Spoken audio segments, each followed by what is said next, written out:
Paz e graça, meus queridos amados irmãos e irmãs em Cristo Jesus. Tudo bem com vocês? Que Deus realmente abençoe a vida de vocês e a minha vida também, certo? Hoje é dia 27 de dezembro de 2024. Esse é meu último sermão do ano de 2024. Que Deus realmente abençoe cada um de vocês, cada família que estão nos assistindo nesse momento. Que o Deus do céu derrame bênçãos sem medida em suas vidas. Que vocês possam estar cada vez mais fortalecidos no Senhor Jesus Cristo. Meus queridos irmãos, vocês já tiveram um encontro na vida de vocês com alguém que vocês não esperavam encontrar? Eu creio que todas as pessoas já, né? E hoje a gente vai contar uma história muito bacana de alguém que encontrou Jesus por acaso. Por acaso, ela, né, a mulher samaritana encontrou Jesus. Mas para Jesus não foi por acaso, porque Jesus já tem todos os seus planos traçados nas nossas vidas, ok? Nós vamos falar então do encontro de Jesus Cristo com a mulher samaritana, ou a mulher de Samaria, né? Cada versão bíblica diz um nome diferente, mas é toda a mesma coisa, né? João, o Evangelho de João, capítulo 4, certo? A partir do verso 3, então ele vem nos contando essa história. Jesus, então, ele sai da Judéia, onde ele estava, e vai para o outro lado, a Galileia. E naquela época, eles não tinham carro como nós temos hoje.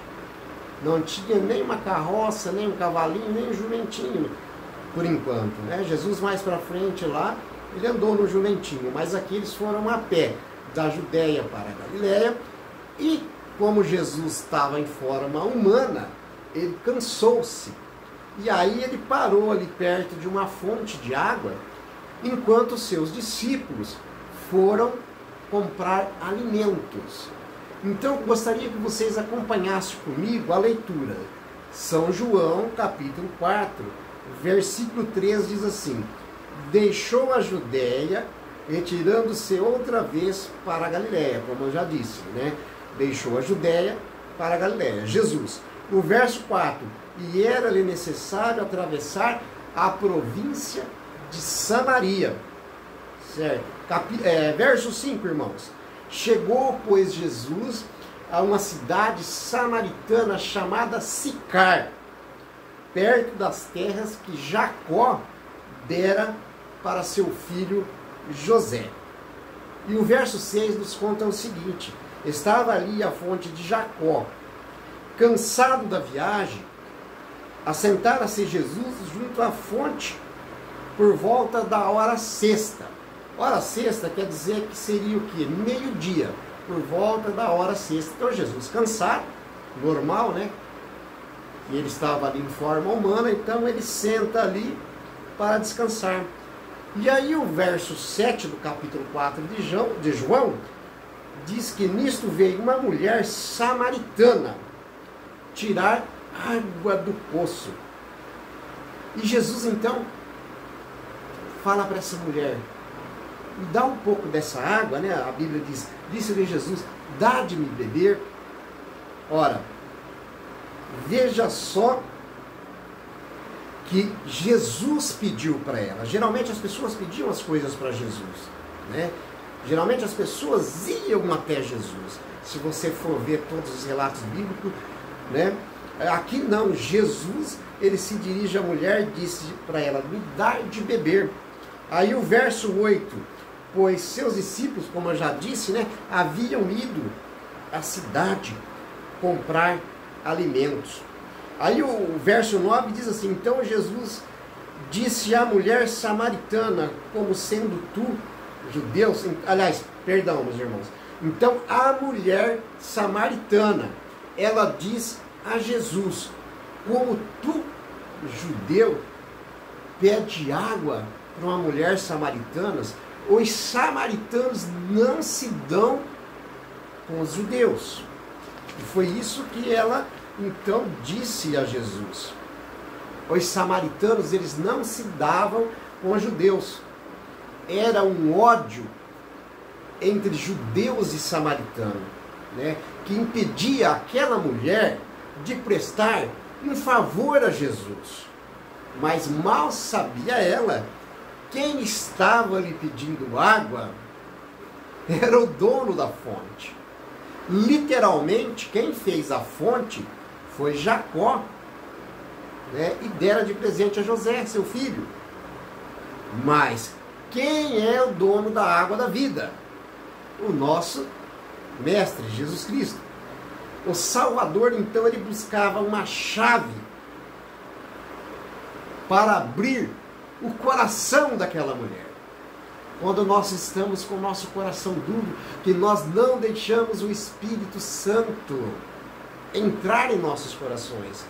Se você, meu irmão, está com o seu coração duro, entregue essa chave para Jesus, para que Ele possa abrir o seu coração. Porque ali Jesus buscava uma chave para abrir aquele coração.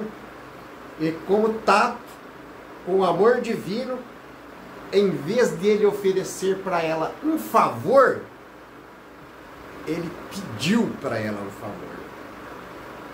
O oferecimento de uma gentileza poderia ter sido rejeitado. No entanto, meus queridos, a vida é assim, confiança gera confiança. Tá? Então, foi isso que Jesus fez.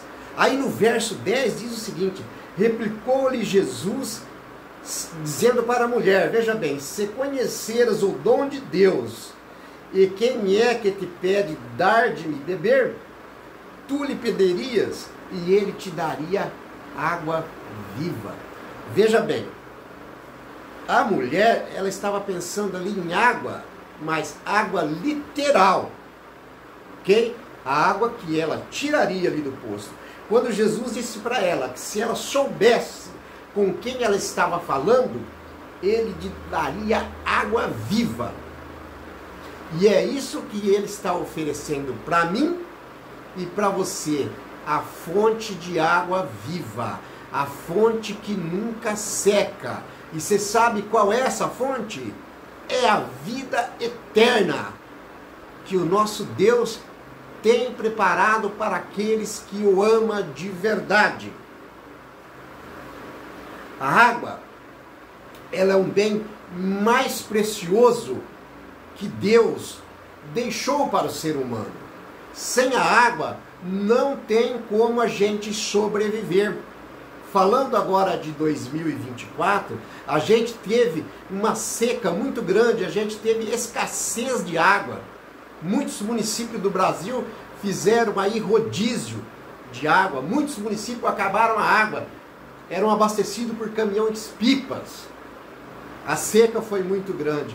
Agora nós estamos hoje, né, como eu já disse, dia 27 de dezembro de 2024.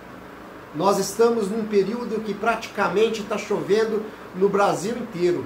Glória a Deus por isso, né, irmãos? Nós precisamos da água. Por isso, Jesus disse a ela então, em São João 4, verso 14, ele disse assim, para ela, para mim e para você: aquele, porém, que beber da água que eu lhe der, nunca mais terá sede.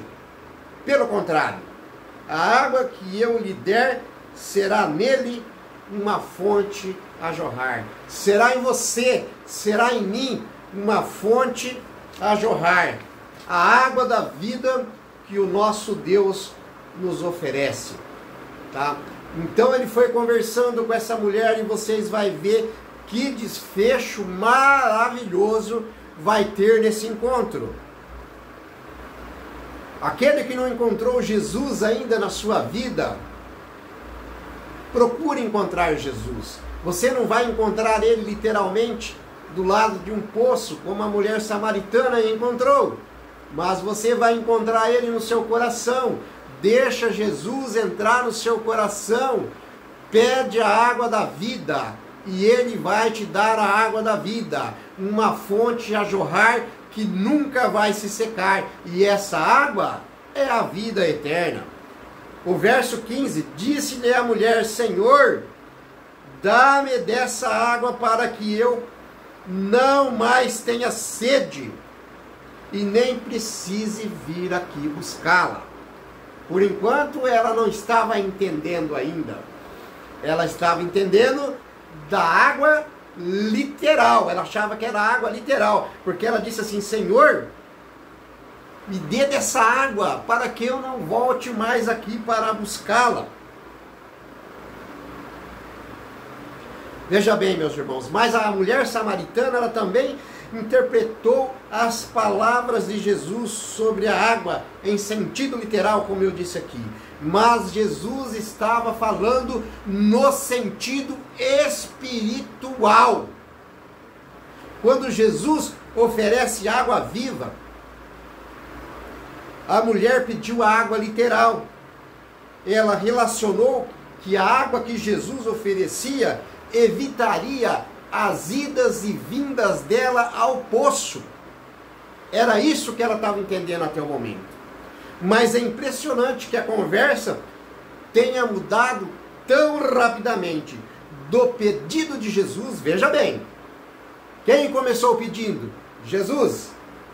Disse para ela, dai-me de beber dessa água. Jesus que pediu para ela. Mas do pedido de Jesus, a mulher. Agora a mulher faz um pedido direcionado a Jesus. Dai-me dessa água para que eu não precise mais vir aqui buscar. Mas até então ela estava entendendo que era uma água literal. Mas Jesus estava falando ali da água espiritual. Se você e eu tomarmos dessa água viva, dessa fonte a jorrar, nunca mais teremos sede espiritual. Porque essa água é a água que nos conduz à vida eterna. Mas aí, no capítulo 4 de João, no verso 16, disse-lhe Jesus, veja bem, meus irmãos, vamos dar uma pausa aí. Até aqui, então Jesus pediu água para ela e depois então agora ela pede água para Jesus. Senhor, me dá dessa água, porque se eu tomar dessa água eu não vou vir aqui buscar e coisa e tal. Ela estava entendendo como se fosse um ato literal, mas Jesus estava falando de um ato espiritual. Mas Jesus, um mestre muito inteligente, ele conhecia a vida daquela mulher, como ele conhece a nossa. Ele nos conhece antes de nós estarmos no ventre da nossa mãe. E assim era com aquela mulher também. Ela tinha algo na vida dela que Jesus sabia. Então Jesus, ele chega ao ponto crucial da conversa. Verso 16. Disse-lhe Jesus, vai, chama teu marido e vem cá. Ela ficou espantada. Como? Chama seu marido e vem cá. Eu não tenho marido. O verso 17. Ao que respondeu a mulher, não tenho marido. Replicou-lhe Jesus, bem disseste, não tenho marido. Verso 18. Jesus dizendo para ela, Jesus profetizando para ela, porque 5 maridos já tivestes, e esse que agora tens, não é teu marido. Isto você disseste a verdade. Veja bem, meus irmãos, aonde Jesus chegou, com o gesto, pedindo água, conversando com aquela mulher, dizendo para ela que se ela quisesse, ele daria água viva para ela. Por quê? Porque o Senhor Jesus sabia o que aquela mulher vinha fazendo. Para ela parar com tudo aquilo que ela vinha fazendo, ela teria que tomar a água da vida, ela teria que ser purificada. Não era a água ali do poço de Jacó que iria resolver a sua vida. O verso 20. Senhor, disse-lhe a mulher, vejo que tu és profeta. Meus irmãos, embora a mulher reconheça Jesus como um profeta, ela volta a fugir do assunto. Agora levanta uma questão de debate religioso entre judeus e samaritanos. Qual era o local certo para adorar a Deus? Ela sendo samaritana e Jesus judeu. Claro que Jesus era judeu. Jesus nasceu em Belém da Judéia. E os judeus não se davam com os samaritanos. Mas veja bem, o nosso Jesus, ele é o Jesus do samaritano, dos gregos, dos judeus, dos brasileiros, dos europeus. Olha, Jesus, o nosso Pai eterno, o nosso Deus, ele não faz acepção de pessoas. Mas o mundo, naquela época, era assim. Infelizmente, não melhorou, piorou. Muitas pessoas fazem acepção contra o seu irmão, devido à cor, devido ao status, devido à posição social. Mas Jesus vê o coração. Disse Jesus a esta mulher, verso 20. Aliás, perdão, meus irmãos. Disse a mulher a Jesus. Agora ela direciona-se a Jesus. No verso 20 ela diz assim: nossos pais adoravam neste monte. Vós, entretanto, dizeis que em Jerusalém é o lugar que se deve adorar? Então ela começa a dizer a Jesus: ó, mas nossos pais adoravam neste monte. Agora tu me diz que Jerusalém que é o lugar em que se deve adorar? Em resposta, Jesus Jesus adiantou a esta mulher, ou seja, ele salientou que os samaritanos adoravam o que não conheciam. Certo? Eles adoravam o que não conheciam. A adoração deles era uma mescla de judaísmo e paganismo. Eles não sabiam o que eles estavam adorando. Tem muitas pessoas que não sabem o que estão adorando. Adoram ídolos, adoram seres humanos e adoram um monte de coisa. Mas nós devemos adorar unicamente o nosso Deus verdadeiro, a quem conhecemos. Os judeus, eles adoravam o Deus que ele conhecia, o Deus que revela tudo. Isso era que os judeus adoravam. Mas eles eram discriminados pela sociedade. A adoração do Deus verdadeiro não está vinculada em nenhum lugar. Eu posso adorar a Deus aonde eu estiver. Até se eu estiver dentro do banheiro, tomando um banho, e naquele momento eu senti no meu coração que eu devo conversar com Deus, mesmo estando nu, eu posso conversar com Deus. Então, sinceramente, eu posso abrir o meu coração que Ele vai me ouvir. Muitas pessoas acham que nós devemos adorar a Deus só lá na igreja, só lá no templo, só lá na sinagoga. Sim, lá é realmente um lugar onde nós reunimos entre nossos irmãos para adorar e bendizer o santo nome de Deus. Mas nós podemos adorar a Deus dentro da minha casa, eu posso adorar a Deus no meu trabalho, eu posso adorar aonde eu estiver. O verso 21, disse-lhe Jesus: mulher, podes crer-me que a hora vem, quando nem neste monte e nem em Jerusalém os adoradores adorarão o Pai. Veja bem, o verso 22, vós adorais o que não conheceis, nós adoramos o que conhecemos, porque a salvação vem dos judeus. Aqui é Jesus dizendo, porque a salvação vem dos judeus, e Jesus era judeu.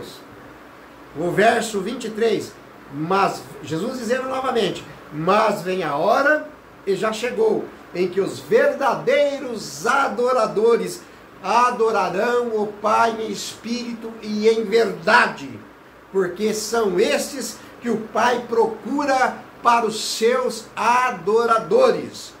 Nós não podemos adorar de boca para fora, não podemos adorar a Deus em vão. Nós temos que adorar a Deus de coração, de alma. E o verso 24 é bem, sabe, Deus é bem enfático. Ele diz assim, João diz assim, Deus é Espírito. Importa que seus adoradores o adorem em espírito e em verdade. 25. Eu sei, respondeu a mulher, que há de vir o Messias, chamado Cristo. Quando ele vier, nos anunciará todas as coisas. Meus irmãos, veja que contraste. Eu vou ler aqui novamente.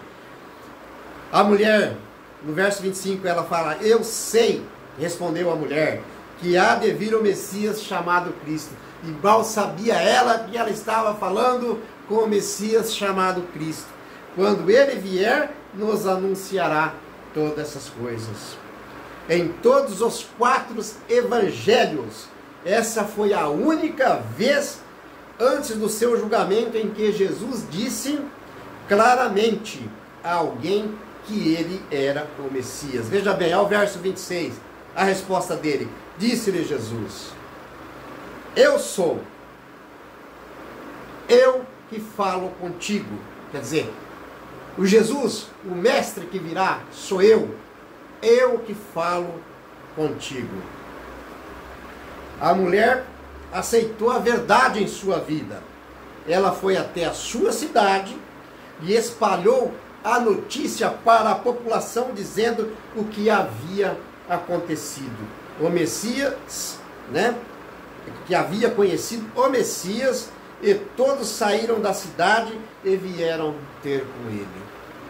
Fora que ela contou antes, né, para as pessoas, este homem é um profeta, ele falou sobre a minha vida, e ela contou tudo o que havia acontecido. Isso foi maravilhoso, isso foi fantástico. Então as outras pessoas queriam conhecer Jesus também. Tem um livro que chama Conhecer Jesus é Tudo. E eu já li esse livro do pastor Alejandro Bulhon. E eu indico para vocês, conhecer Jesus é tudo. E na minha vida, conhecer Jesus foi tudo. E por isso que eu vivo hoje para Cristo Jesus. Que Deus abençoe cada um de vocês. Que Deus derrame as bênçãos dos céus. Que o Espírito Santo tome posse de suas vidas, se vocês deixarem, é claro. Mas deixe o Espírito Santo tomar posse de suas vidas. Nós estamos aqui já no finalzinho do ano, 2025 está chegando. Muitas pessoas, com certeza, não vai chegar em 2025. E muitos vão. Aqueles que vão chegar, aceite a Jesus. E aqueles que talvez não vai chegar, a gente não sabe. Pode ser que eu que estou falando para você aqui agora, para vocês, não chegue em 2025. Minha vida seja ceifada antes. Eu não sei. A minha vida está entregue na mão de Deus. Deus é o dono da minha vida. É o dono de todas as vidas. O ar que nós respiramos, nós dependemos de Deus para isso. Se não há Deus na nossa vida, nós nem respiramos. Então, que Deus abençoe cada família, cada um de vocês que estão me assistindo nesse momento, que Deus derrame bênçãos dos céus em suas vidas, que vocês possam ter entendido a mensagem. Eu peço para vocês, se vocês gostaram da mensagem, mas se vocês gostaram de coração mesmo, se inscreva no canal, aperta o sininho lá, dá um clique, dá um like, para que todas as vezes que a gente trazer um conteúdo bíblico novo, vocês possam ter acesso. Eu vou fazer uma oração aqui. Feche os seus olhos, aonde quer que você esteja, curva sua fronte. Glorioso e eterno Deus, Pai Todo-Poderoso, que fez os céus, a terra, o mar e as fontes das águas e tudo que no mundo há. Muito obrigado por nos dar sabedoria para compartilhar a sua palavra com as famílias, com os nossos queridos que estão nos assistindo agora. Eu peço a Ti que o Senhor derrame as Tuas bênçãos, o Teu Espírito Santo sobre cada vida, Pai. Tem muitas pessoas, Pai, desempregadas, muitas pessoas no leito de hospital, muitas pessoas desesperadas, passando por depressão, angústia e uma série de coisas. Há pessoas nesse momento, Pai, pensando em tirar a sua própria vida. Mas não faça isso, meu irmão, não faça isso, minha irmã. Entregue a sua vida ao grande Deus Todo-Poderoso, que é o doador da vida. E Ele vai salvar a tua vida. Entregue a sua vida a Cristo Jesus. Nós, Pai amado, lhe agradecemos por esse privilégio de conhecer a Ti. E gostaríamos que todas as pessoas também conhecessem a Ti. E eu entrego a minha vida e cada vida que está nos assistindo neste momento, Pai, em Suas mãos, em nome de Jesus Cristo. Amém.